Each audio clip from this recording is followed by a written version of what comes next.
Assalamualaikum warahmatullahi wabarakatuh. Perkenalkan, nama saya Putri Jasmine Firdausi dengan NIM 2341010400010. Pada kesempatan hari ini, kita akan membahas topik menarik dari bab tentang alam, yaitu mengenai adaptasi di daerah dengan bentang alam yang berbeda. Ada 3 hal utama yang ingin kita capai bersama pada sesi ini. Yang pertama yaitu kita akan memahami hubungan timbal balik antara bentang alam dan bagaimana manusia beradaptasi di dalamnya. Yang kedua, kita akan menggali kaitan antara keberagaman bentang alam dengan beragamnya profesi masyarakat di sekitar kita. Dan yang ketiga, kita akan mempelajari pengaruh bentang alam terhadap keragaman budaya masyarakat di sekitarnya. Apa itu bentang alam? Mari kita mulai dengan definisi dasarnya. Bentang alam adalah bentuk permukaan bumi yang terlihat dan terbentuk karena berbagai faktor alam. Ini mencakup fitur-fitur alam yang besar seperti gunung, lembah, dataran rendah, lautan, dan sungai. Intinya, bentang alam yang berbeda secara otomatis akan memengaruhi cara hidup makhluk hidup termasuk kita manusia. Apa itu adaptasi? Jika bentang alam memengaruhi hidup kita, lalu apa yang kita lakukan? Kita melakukan adaptasi. Adaptasi adalah proses perubahan makhluk hidup untuk menyesuaikan diri dengan lingkungan sekitar agar dapat bertahan hidup. Kita harus menyesuaikan diri karena setiap makhluk hidup memiliki cara yang berbeda dalam beradaptasi, dan cara tersebut sangat bergantung pada bentang alam dan kondisi lingkungan di sekitarnya. Coba kalian perhatikan gambar yang menunjukkan sekelompok orang sedang berdiskusi. Kenapa ya mereka memiliki pekerjaan yang berbeda-beda? Jawabannya yaitu terletak pada bentang alam di tempat tinggal mereka. Contohnya itu seperti petani sayur, itu biasanya kita temukan di daerah dataran tinggi. Kemudian kerja perkantoran itu biasanya kita temukan di dataran rendah, dan nelayan biasanya kita temukan di lautan. Terus jenis-jenis bentang alam dan adaptasi manusia. Bentang alam di Indonesia sangat beragam, dan ini menghasilkan cara beradaptasi yang unik di setiap daerah. Yang pertama yaitu Dataran tinggi. Dataran tinggi adalah area yang terletak di ketinggian lebih dari 600 meter di atas permukaan laut, seperti pegunungan. Adaptasi manusia yang tinggal di dataran tinggi yaitu harus menyesuaikan diri mereka atau beradaptasi dengan suhu yang lebih dingin dan udara yang tipis. Adaptasi ini terlihat pada pakaian yang tebal dan profesi yang memanfaatkan udara sejuk, misalnya yaitu petani sayur, petani teh, gitu. Kemudian yang kedua yaitu dataran rendah. Sebaliknya dari dataran tinggi, dataran rendah ini adalah area yang terletak pada ketinggian kurang 600 meter, seperti di perkotaan gitu. Adaptasi manusia yang tempat tinggalnya itu berada di dataran rendah yaitu dengan cara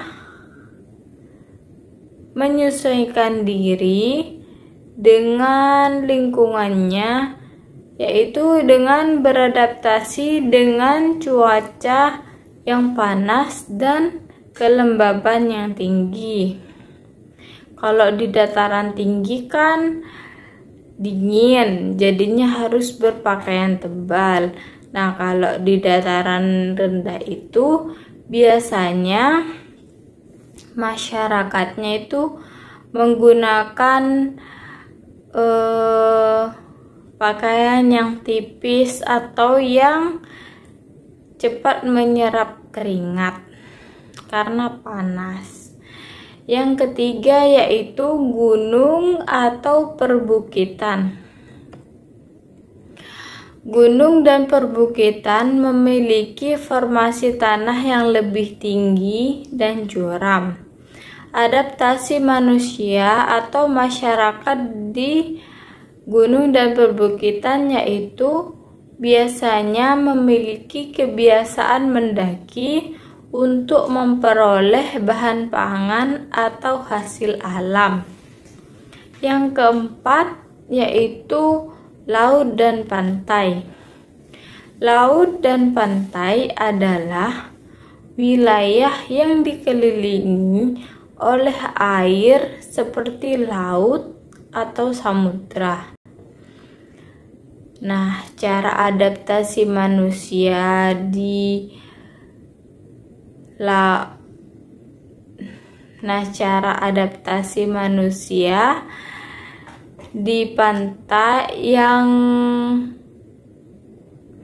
pantai atau laut yaitu penduduknya sangat bergantung pada hasil laut seperti ikan dan hewan laut lainnya. Mereka mengandalkan perahu dan alat tangkap ikan sebagai alat utama mereka. Sebagai contoh di daerah pantai seperti Bali, aktivitas lautnya adalah menangkap ikan, menggunakan perahu, pakaian yang digunakan juga harus ringan dan mudah menyerap keringat untuk mengatasi panas.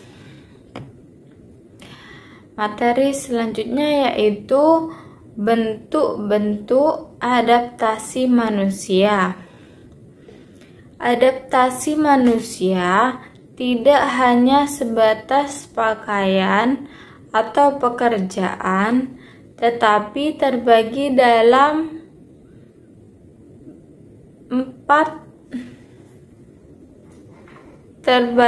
dalam berbagai bentuk. Yang pertama yaitu morfologi, kemudian fisiologi, psikologis, budaya, bahan pangan. Adaptasi budaya. Yang pertama yaitu adaptasi budaya. Ini adalah penyesuaian yang melibatkan kemampuan manusia beradaptasi terhadap perubahan lingkungan dan kondisi sosial. Contohnya yaitu rumah-rumah tradisional di Gurun Arab Saudi memiliki atap tebal dan berukuran kecil untuk menahan badai pasir, sementara iglo Eskimo dirancang untuk merangkap kehangatan di tengah udara dingin. Yang kedua yaitu adaptasi fisiologis. Adaptasi ini mengacu pada bagaimana makhluk hidup menyesuaikan fungsi tubuh mereka agar dapat bertahan hidup di lingkungannya. Contohnya itu yaitu paru-paru orang yang tinggal di dataran tinggi cenderung berkembang menjadi lebih besar daripada orang di daerah pesisir. Kenapa? Karena perlu menyerap oksigen yang lebih tipis dan sedikit. Yang ketiga yaitu adaptasi pangan atau bahan makanan. Adaptasi ini adalah cara orang menyesuaikan diri dengan pola makan mereka berdasarkan sumber makanan yang tersedia di daerahnya. Contohnya yaitu penduduk pegunungan secara alami mengonsumsi lebih banyak tumbuhan, sedangkan masyarakat pesisir lebih banyak mengonsumsi seperti ikan-ikanan, seperti itu. Dan yang keempat yaitu adaptasi morfologi. Adaptasi ini adalah penyesuaian fisik tubuh manusia terhadap kondisi lingkungannya. Contohnya, kulit manusia menjadi gelap saat terpapar sinar panas, atau rambut menjadi lurus di iklim yang panas. Dan yang terakhir yaitu adaptasi psikologis. Adaptasi ini melibatkan penyesuaian mental dan psikologis seseorang terhadap lingkungannya. Contohnya yaitu orang-orang yang tinggal di daerah subur dan rimbun cenderung lebih rileks dan kurang bersemangat bekerja keras. Berbeda dengan mereka yang tinggal di daerah kering dan tandus yang terbiasa bekerja keras untuk memenuhi kebutuhan dasar mereka. Sebagai penutup, kita telah melihat bagaimana bentang alam yang berbeda, mulai dari pegunungan, dataran rendah, hingga laut dan pantai, memengaruhi cara manusia hidup dan beradaptasi dalam segala aspek, baik secara fisik, budaya, maupun mental. Adaptasi ini adalah kunci utama keberlangsungan hidup manusia di tengah keberagaman alam. Mungkin cukup sekian dari saya. Assalamualaikum warahmatullahi wabarakatuh.